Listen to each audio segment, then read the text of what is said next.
There's a great opportunity to utilize drones in this region, specifically for the oil and gas industry in the western part of the state. There's a lot of midstream activity. There's oil pipelines. There's the opportunity to inspect wellheads and even some of the water permeation that goes on. We've gotten great support from the state and an interest in trying to monitor these different activities. The real value in drones is the ability to fly lower, fly different types of missions that you can do than with general aviation aircraft. So there's a cost benefit to the operation. So really we're looking for all these different opportunities. And it's been great to get the support of the state and the economic development region here in general. There's a lot of use cases that we can really tap into, and we expect to do much more of it again in 2020. In building Aero Fleet One and really coming up with the original business plan, was always to build a very large fleet. I would hope someday we can have the largest privately owned fleet in the world of heavy payload, beyond visual line of sight capable drones. I think in doing that, we then create a very large platform to serve many different industries, whether you're carrying sensors or carrying payloads for these different distances. I think building that fleet is what is really important and the opportunity we're really trying to capture with an Aero Fleet One. Sure, the DR-20 was our original model. We commercialized it in Eastern Europe.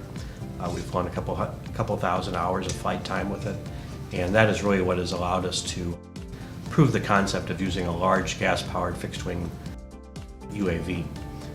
What we also realized, though, is that we really need to go bigger. So now we've started to work with our new models, and these larger fixed-wing models will allow us to go further and carry heavier payloads, and the engines are more powerful, the propellers provide more thrust, things like that. So we started with the DR-20, but the future models and the ones that we're producing now are much more relevant to the industries we're trying to pursue in beyond visual line of sight.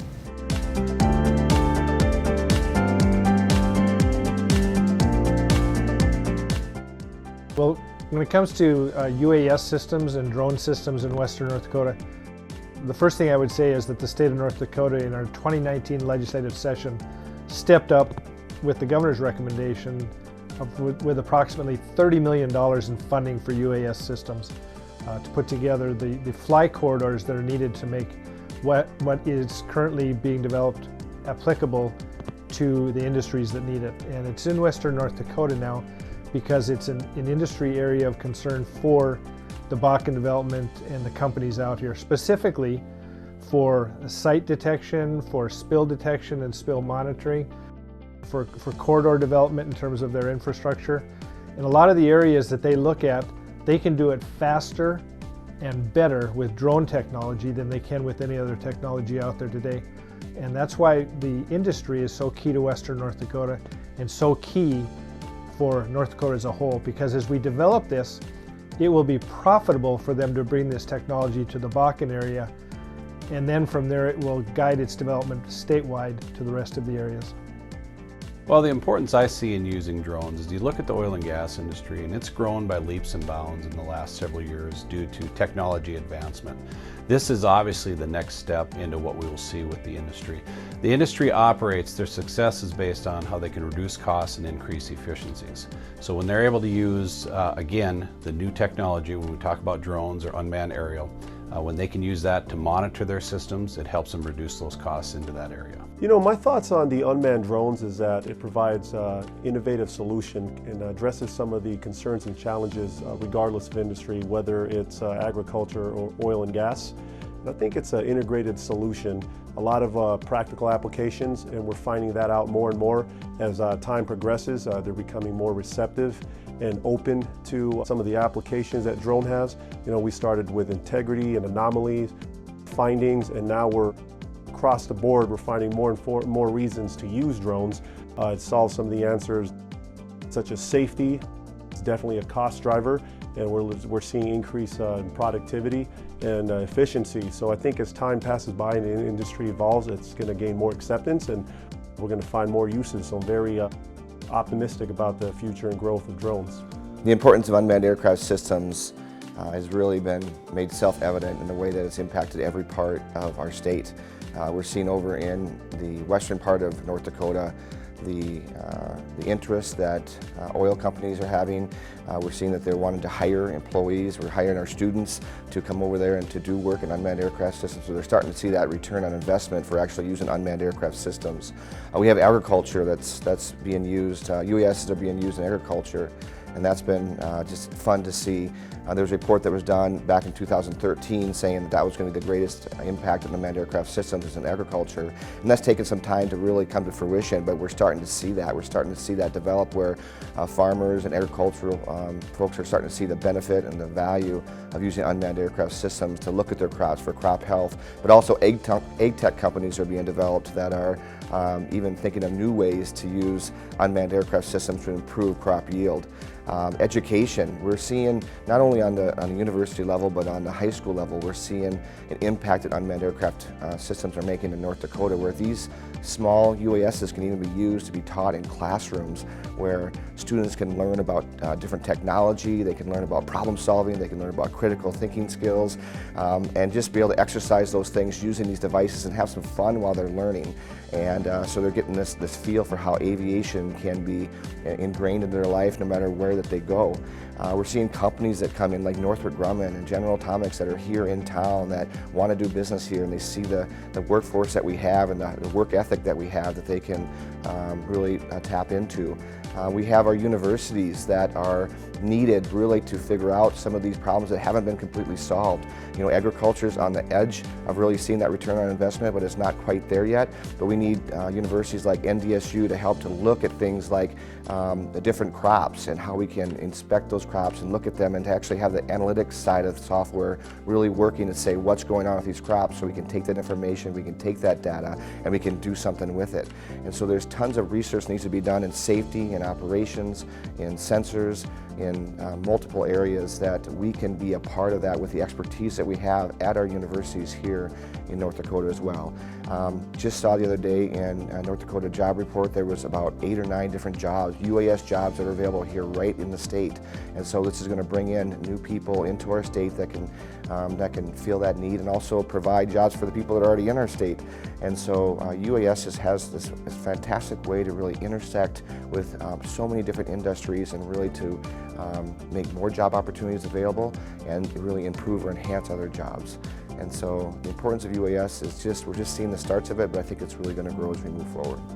Yeah, in the aspects of drone technology, and being I do farm and ranch, and of course live in the oil field, in our situation, Patty and myself, our experience in the fall of 2013 was the experience of finding a oil spill. I guess it was a leak in a pipeline.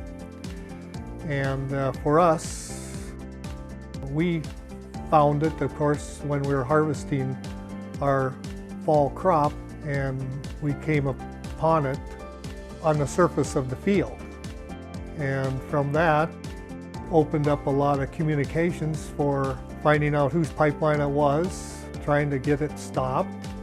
And then it just kind of grew into a big project of how big and what's to be done with it. Our situation with the spill possibly being the release happening a long time before it was actually at the surface. And most pipelines are inspected by air, called pipeline patrol with airplanes, and a lot of them are one pilot. Leaves some room for error. I feel a drone could be systematically or scheduled to do certain areas repetitiously, more effective, cost effective, less maintenance for airplanes. I think overall just being a lot higher quality of an inspection.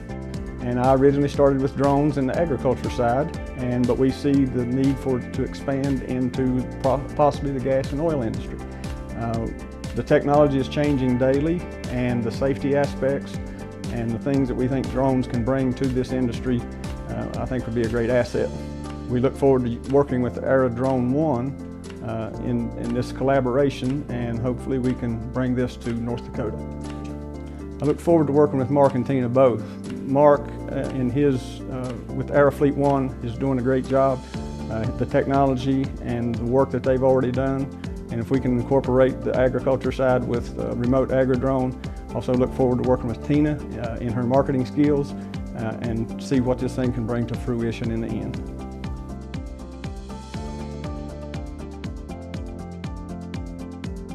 I also hear that North Dakota has become a drone center. Tell me about that, sir.